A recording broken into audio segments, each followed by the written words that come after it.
and, you know, absolutely horrendous scenes of people drowning in the Mediterranean or fleeing and trying to make their way across. And it's important to say that actually, right now, we are seeing more refugees that have died in the last few years crossing the Mediterranean than ever before. And this is in the context in which the debate around borders and immigration controls is taking place. And every claim you tend to hear about immigration, in reality, it tends to be a myth or basically a complete lie. The myths around this subject are so bad that we even find people on the left who will talk about how we need some form of borders or immigration controls. The problem is that if that's your starting point, where do you draw the line? What is and isn't acceptable immigration policy? And now I would argue that not only can we get rid of borders and immigration controls, but that it's an essential part of fighting for socialism. Whenever anyone talks about borders, they make it sound as if they're naturalist, if we've always existed. It reflects the way migration flows have always been reported. Like there was this border and then this wave of migrants knocked into it. But in reality, migrants have always been around. In fact, migration existed in the world well before borders. The problem isn't immigration, but the borders themselves. Borders are enforced on the world, in many cases quite violently, to try to impose some control. The important thing to say is that a border is not just a line on a map, but an institution. It's a bureaucratic machine that's capable of stopping people or expelling them, and that always involves a huge amount of cost and a huge amount of cruelty. Take Britain's borders, for instance. It takes an army, over 8,000 people work for the border force to basically enforce the border, and that figure doesn't include the privatized guards that work for corporations like Circa or G4S in detention centers, or those that work around deportation flights. It doesn't include the whole civil service types working for the passport office and visas. I mean, the whole thing is enormous. It's an institution that spreads far beyond Britain's territories to make deals with repressive regimes who will stop people long before they get into Britain. And it also sinks its claws deep into British society in order to control people already here. And really, this type of institution comes with consequence. And that's what we're seeing currently in the Mediterranean Sea, where thousands of people have drowned. In reality, we're never really going to know how many people drowned trying to make the crossing, or even trying to get as far as the Mediterranean to actually start the crossing. We don't know how many people have died in wars or as a result of famine or oppression, who would otherwise have actually lived if they'd been allowed to cross a border and to escape. All these deaths are a direct result of immigration controls. And borders are really artificial, because if you have the right passport, today the world has never been smaller. You can get from anywhere in Africa and the Middle East to Northern Europe in a few hours relatively cheaply and very, very safely by just getting on a plane. But the problem is that if you don't have the right passport, the airlines aren't allowed to let you travel. So if you're in Syria, it would have been possible to walk or drive to Turkey and cross to Greece. But the fact is, there's now enormous walls of concrete and razor wire blocking your way. And similarly with borders between Morocco and Spain, this is what forces people to risk their lives in the sea. The British government and the European Union, by blocking a safe route into Europe and making the routes more deadly, they're acting in a way that is calculated to result in more people dying. And so I would say there's basically a word for this, and I would call it murder. Politicians insist all of these measures are just about trying to stop the horror that is actually caused by people trafficking and smugglers. Okay, so we know that, yes, there are people who are ruthless and horrible and who make money from this, but none of them have done anything have any responsibility for actually creating refugees.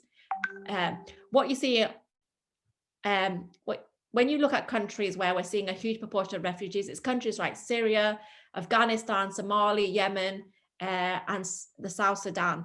These are all places where Britain or countries allied to Britain have helped basically turn it into war zones. What sank most of the developing world into poverty wasn't people trafficking, it was Western colonialism and the predatory policies of the IMF and the institutions like that. What clampdowns do is that they put refugees even more at the mercy of the traffickers. The horror we're seeing in the Mediterranean is replicated in like a much smaller scale at British borders with France. And it was Theresa May's Trump-style fencing in Calais, the demolition of the Calais jungle and the horrific police violence there. None of it has been has made refugees disappear. It's just made them more desperate. All this horror is what immigration controls mean externally. But internally, it's created what Theresa May called the hostile environment. Millions of people have to justify their right to a life here in Britain, and basically justify it to a hostile bureaucracy. If you're here to work, you need an employer who will sponsor you to do that. That employer will normally have to prove that the position is skilled, which is really cold code for saying that it's got to be highly paid, and that they've tried and failed to find someone else for the job. Few employers are going to be bothered to do that. If you're here to join a partner, that partner has to be earning enough to qualify for a spousal visa. And if you're here to study, Britain will happily take not just your visa fees, but the tuition fees. But then when you want to, once you've studied and you're settled and you're creating a life here, and that's when they want you to leave. If you're here to flee persecution, the entire asylum system is built on disbelief. It's all about you proving that you're fleeing persecution. They go into horrific lengths. We probably all know individual cases where people have spent years trying to prove their case. But I think one of the worst examples of this is when the Home Office insists that those that are seeking asylum because they're LGBT plus have to somehow prove this. All of these rules are a reality because they're enforced. Britain puts over 30,000 people in detention centres. And let's be clear about this. These detention centres are all but name. They're actually buildings that used to be previous prisons, and some of them are still run by the prison service. And the only reason that these buildings are now housing refugees is because actually the understanding was that they weren't fit to be prisons because they were so run down. But this is a thing that people, the thing that's saying about these people that are in these buildings that used to be prisons is that unlike the previous occupants, they've never committed any crime. And unlike prisoners, they don't know how long their sentence is going to be. They're there indefinitely simply because of their immigration status. Now over half of these people are asylum seekers, and the other big category of people in detention centres are people that have overstayed the length of their visa.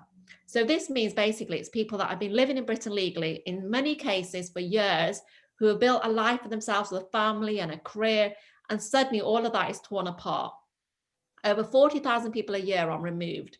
What does that basically mean? It means huge amounts of people are put on flights. In many cases, whole planes are chartered to remove these people. The very system is racist in practice. As soon as it's set up to control immigration, it's racism. Immigration controls discriminate against people based on where in the world they come from. Some people aren't allowed in, while others are second-class citizens when they get here. They're either told they shouldn't be here and need to be kicked out, or that at the very least, they should be grateful for being allowed to be here. This has been the history of immigration since the first border controls in 1905, which were in response to anti-Semitic scaremongering and basically targeted the Jews from Eastern Europe. The first immigration controls on immigrants from Commonwealth countries came in 1962, explicitly only targeting non-white people. Enforced immigration controls means racial profiling. I mean, those targeting raids or spot checks and suspected of being illegal immigrants are never those with white skin or British-sounding names. The measures brought in by Theresa May's Immigration Control Act, put responsibility for those for being border guards on employers, health workers, and landlords. In 2014, the immigration bill put responsibility on landlords to check who they were renting their properties to and made them liable. A survey by the Joint Council of Welfare of Immigrations found that 27% of landlords were reluctant to take someone with a foreign sounding name or accent. In 2013, Theresa May sent out now, those infamous vans with the go home message. The very message many of us from the Black community growing up in the 70s will have heard shouted at us from the racism, the far right. Here, basically what she was doing is normalizing the language of the far right. Even many in her own party that, let's be honest, aren't known to support immigration were shocked by the bans and thought she went too far. But the truth is that as soon as you start controlling immigration, you're enshrining that message that some people need to be told to go home. And it's deep in the policies of the state. Any successful anti-racist has to be able to say no one is illegal. The reason many on the left can't say that is that we're told that it's vital that we keep some people out of Britain. Politicians like to go on about what a great nation we are, but actually, when it comes to immigration, we suddenly find that we're only a small island and we run out of space and we're going to sink. It's totally nonsense. We're not sinking, and at no time has anyone fallen off the edge of this island. And there are other countries that are significantly more crowded than Britain and actually are quite well off. So countries like the Netherlands, Belgium, and Japan all have significantly higher, more dense populations and are better off. A lot of the countries are far emptier than Britain, are much poorer. So for instance, the majority of Africa, the majority of Latin America, all have far less population density, but that hasn't made people in these places better off. In Britain, the population has more than doubled in the last century. And with all of the problems that we still face today, it's true that most people are much better off, better paid, better housed, better fed, better educated, and have a better health care than we did a century ago. The thing about all the scares around overpopulation is that it's about seeing people for what they consume. But the truth is that it's human labor that creates the wealth in society. And because immigrant workers tend to be disproportionate working age, they contribute more than they consume proportionally compared to those that are born here. So we're told immigrants put a strain on the welfare state, but in truth, immigrants are less likely to claim benefits. We're told immigrants are a strain on public services, but not only do immigrants pay more in taxes than the cost of the services they use, but they work in these services. Many public services, but in particular like the NHS, would collapse without migrant workers. It's true asylum seekers are housed for free, and don't work, but that's because they're forced into that position. It's not because they choose not to work. They're not allowed to actually work even if they wanted to. And actually, it's really important to say that this group of people make up less than 0.5% of the population. And then there's another type of hypocrisy you see from politicians. When it comes to migrants, where all of a sudden they're really concerned about working class people, they use their concern for working class people and their jobs and wages to argue against immigration. Sometimes this sounds common sense, but actual data shows that migrants take jobs that didn't exist before. Also, all the data shows that when unemployment is highest, you have less immigration. As for wages, all the studies show that there is no relationship between immigration and wages. Unfortunately, though, the facts make little difference to the debate. For example, the construction industry was used by everyone from Nigel Farage to Jeremy Corbyn as to an example of where immigrants are driving down wages. The cause of low wages are actually the bosses. Bosses will always pay as little as they can get away with. So if one set of workers is weaker or more desperate or more vulnerable, the bosses will try to push low wages.